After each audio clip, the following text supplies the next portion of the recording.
Thank you for that introduction, Eric. He went off script. He said very kind things, and I really want to thank you, Eric. We have a great partnership with, of course, myself with the chair and the board and our staff. So again, thank you, Eric. Also, I want to thank you, our guests, for being here today. I know that you've traveled from many towns across the region and also here locally. It really touches me to know that all of our friends came out today, so thank you for that. I also want to thank our 4 major sponsors. You've heard from them. They're the reason why we can have such a great program today. So again, thank you for your support. And I want to thank all the other sponsors as well. And also especially want to thank our board and our staff. You should know how dedicated they are to our mission. You hear Eric's passion, but all of our staff members and all of our board members are just as passionate and work so hard throughout the year. So thank you for that. Today, I want to talk to you about the future of our region and about the hopes for that future. But in order to help us glimpse the future, I'm going to take you back to the past and also ask you a question in a few moments. I believe you're familiar with the vision of Community First Fund for this region. That vision is a bold one to essentially the vision is to eliminate poverty in the regions and towns of this region. So let me, in order to make that vision alive for you, I want to take you back to the past. Many of you have been to Reading and seen and felt the challenges of that city. And some of these neighborhoods are working while others are not. But let me take you back to Reading that I remember back in the late 70s and early 80s. Who remembers Reading back then? Anyone? Great. Joan Broadhead, our COO, lived there back then in the earlier part of her banking career. And it was a great place for everyone. There was jobs for everyone who wanted one. There were factories that hired local people there. And those factories, in turn, had outlet stores. And many people would come around from the region. The tourists would come to visit those outlet stores.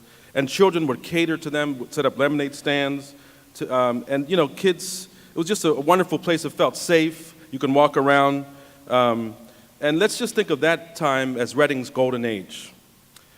Now, it doesn't escape me that at that time there was segregation in Reading. I'm well aware of that.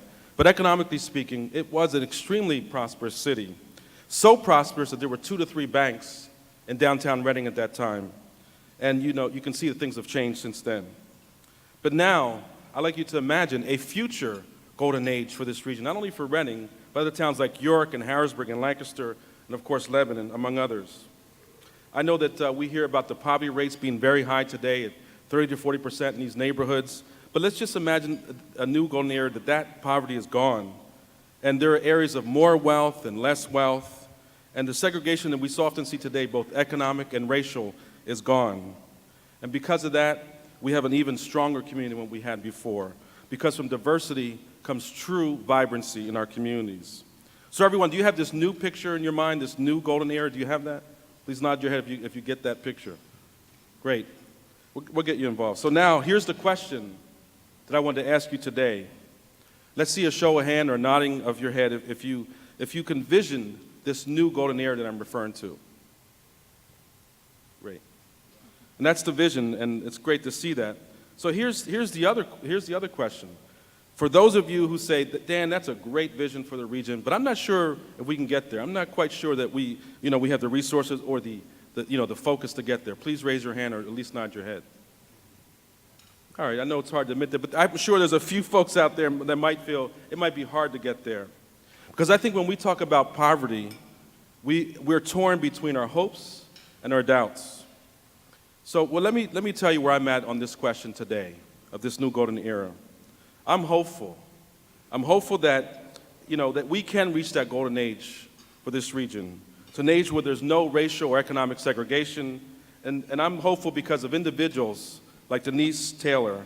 Denise is a young African-American woman from the city of Harrisburg, and she recently got a loan from us and opened up a daycare center right in downtown Harrisburg on Paxton Street. And Denise saw a real opportunity to help low-income families in her community. She wants to provide, obviously, safe educational opportunities for young families, because she knows, as we all know in this room, how important it is to invest in young families. And you want to know why I'm hopeful? I'm hopeful because of friends and people like Alan Schumann. You heard from, he's a sponsor earlier today. Alan, raise your hand there. I want you to know, Alan's an amazing guy. His heart and soul is in rebuilding the city of Reading. He's a real estate developer, and he's rebuilding that city block by block. And I don't see anything or anyone that can stop Alan from working in his town, not even an arsonist who sparked a devastating fire in the last year at his Big Mill Outlet project. And after a full year of working hard, Alan, and rebuilding that building that he recently renovated, he's going to open up that building and the apartments and the shops and bring new life and hope into a poor neighborhood in the city of Reading. That's why I'm hopeful, because of people like Alan and others. I'm hopeful that after 20 years of working to end poverty in our communities, we are approaching the tipping point when the momentum will catch on and people will move back into the neighborhoods of this region. But I wouldn't be telling you the truth if I didn't share with you the challenges that I see for our region as well. Last year in my talk, I talked about the critical importance of economic development plans for our region and how important it was to include poor people into those plans. And I believe we're evolving on this issue because now we see that the cities and towns of this region are including poverty and elimination of poverty in their economic development plans. We've seen that.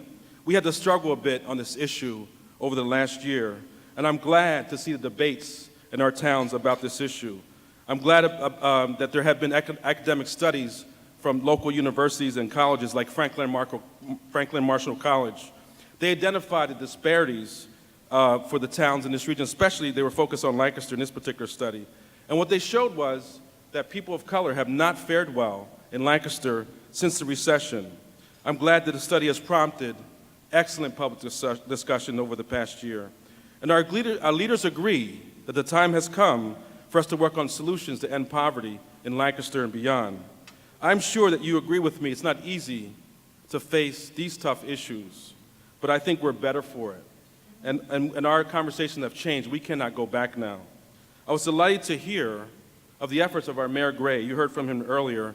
He recently established a commission to end poverty. Mayor, we salute you for your establishment of the commission. It's a great start.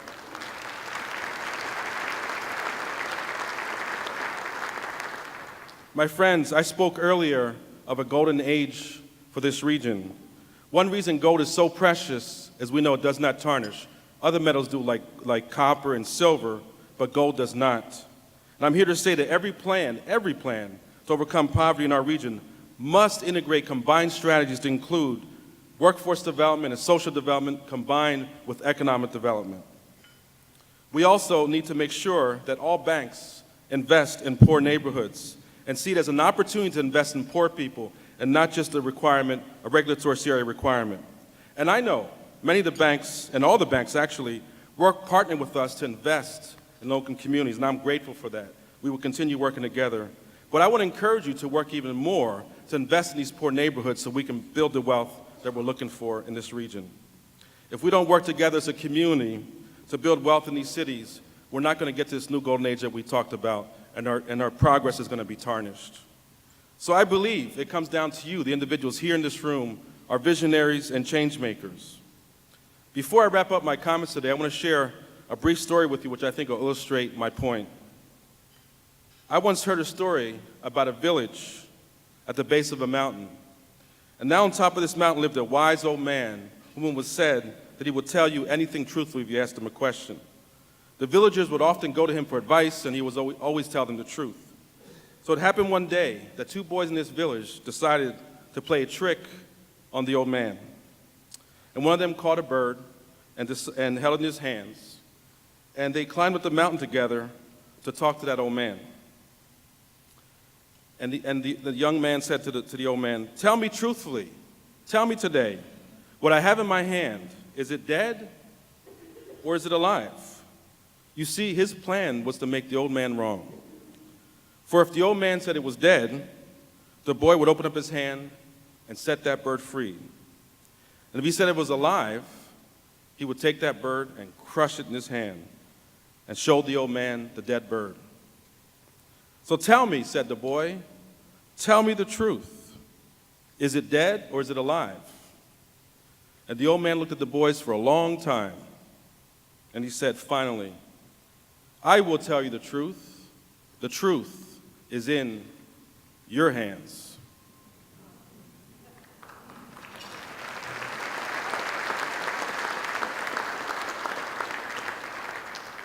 So the thought that I want to leave with you today is for those of you who are visionaries and change makers in your community, and I know you're here in the room, I can see you.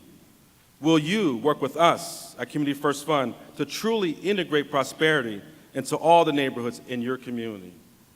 I believe you will, and I hope I'm right, because the truth is in your hands.